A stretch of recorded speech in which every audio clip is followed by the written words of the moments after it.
First பார்த்தீங்கன்னா உங்களோட PicsArt app open பண்ணிக்கோங்க. ஓப்பன் பண்ணோன்னா நிறைய ஆப்ஷன் வரும். அதில் பார்த்தீங்கன்னா எடிட் எ ஃபோட்டோன்னு ஒரு ஆப்ஷன் இருக்கும். அதை ஓப்பன் பண்ணுங்கள். ஓப்பன் பண்ணக்கப்புறம் இந்த மாதிரி வரும். நான் கொடுத்துருக்க பேக்ரவுண்டை ஃபஸ்ட்டு செலக்ட் பண்ணிக்கோங்க. செலக்ட் பண்ணக்கப்புறம் நீங்கள் எந்த சேஞ்சஸ் பண்ணணும்னா அப்படியே கீழே ஸ்க்ரால் பண்ணிட்டு வந்தீங்கன்னா ஆட் ஃபோட்டோன்னு ஒரு ஆப்ஷன் இருக்கும். அதை ஓப்பன் பண்ணிக்கோங்க. ஓப்பன் பண்ணக்கப்புறம் உங்கள் ஃபோட்டோ 2 ஃபோட்டோ ஃபஸ்ட்டு செலக்ட் பண்ணிக்கோங்க. 2 ஃபோட்டோ செலக்ட் பண்ணக்கப்புறம் நீங்கள் பார்த்தீங்கன்னா இந்த மாதிரி அட்ஜஸ்ட் பண்ணி வச்சுக்கோங்க.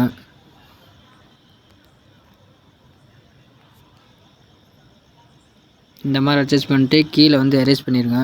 ஹார்ட்னஸை ஃபுல்லாக கம்மி பண்ணிக்கோங்க. கம்மி பண்ணிட்டு ஃபுல்லாக நீங்கள் வந்து கீழே கட் பண்ணதில் தெரியாமல் இருக்கிறதுக்காக அப்படியே இது பண்ணிடுங்க.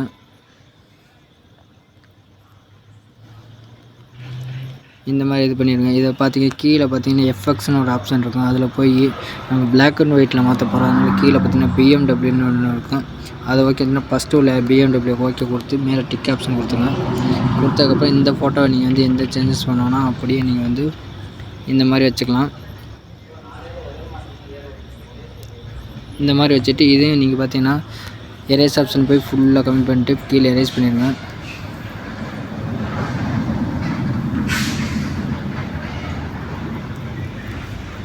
இந்த மாதிரி எரேஸ் பண்ணிட்டு மேலே டிக் ஆப்ஷன் கொடுத்துட்டு அடுத்து நான் சின்ன சின்ன பிஎன்ஜி கொடுத்துருப்பேன். அதை வந்து நீங்கள் ஆட் பண்ணிக்கோங்க. அதுக்கு ஃபஸ்ட்டு பார்த்தீங்கன்னா ஆட் ஃபோட்டோ கொடுத்துட்டு அடுத்த பிஎன்ஜி ஒரு மணி பணம் வந்து கொட்டுற மாதிரி பிஎன்ஜி இருக்குது. அதை முதல்ல செட் பண்ணிக்கலாம். அது பார்த்தீங்கன்னா இந்த அளவு இருக்கிறது ஃபுல்லாக இது பண்ணிக்கிட்டு மேலே வந்து லேயர் அமைக்கி மூடன்னு கொடுத்துருங்க. 2 டைம் கொடுத்தீங்கன்னா அது பின்னாடி போயிடும். அடுத்து பார்த்தீங்கன்னா அடுத்து ஆட் ஃபோட்டோ கொடுத்து ஒரு ஃபயர் இமேஜ் இருக்கும். அந்த ஃபயரை கொடுத்துடலாம்.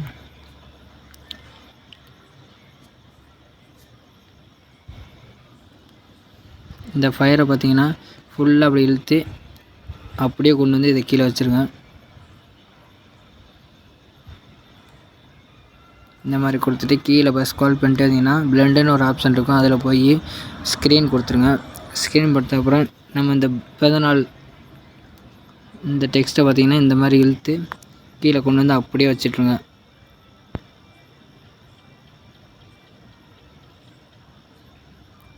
இந்த மாதிரி வச்சுட்டு உங்களுக்கு இது ஓகேனா மேலே டிக் ஆப்ஷன் கொடுத்துக்குங்க. இல்லை இன்னும் கொஞ்சம் பவராக தெரியும்னு நினச்சிங்கன்னா கீழே அப்படியே பார்த்து ஸ்க்ரால் பண்ணிட்டு எஃபெக்ட்ஸ்னு ஒரு ஆப்ஷன் இருக்கும். அதில் போய் கீழே ஒரு எஃபெக்ட்ஸ்ன்னு இருக்கும். அது கொடுத்திங்கன்னா கச்சிடிஆர் எஃபெக்ட்னு ஒரு எஃபெக்ட் இருக்கும். அது கொடுத்திங்கன்னா உங்களோட ஃபோட்டோ எல்லாமே டார்க்காக தெரியும். இதையும் கூட நீங்கள் டிக் பண்ணிக்கலாம். ஓகே, இந்த வீடியோ பிடிச்சிருந்துச்சுன்னா லைக் பண்ணுங்கள், ஷேர் பண்ணுங்கள். அடுத்த வீடியோவில் பார்க்கலாம். தேங்க்ஸ் ஃபார் வாட்சிங்.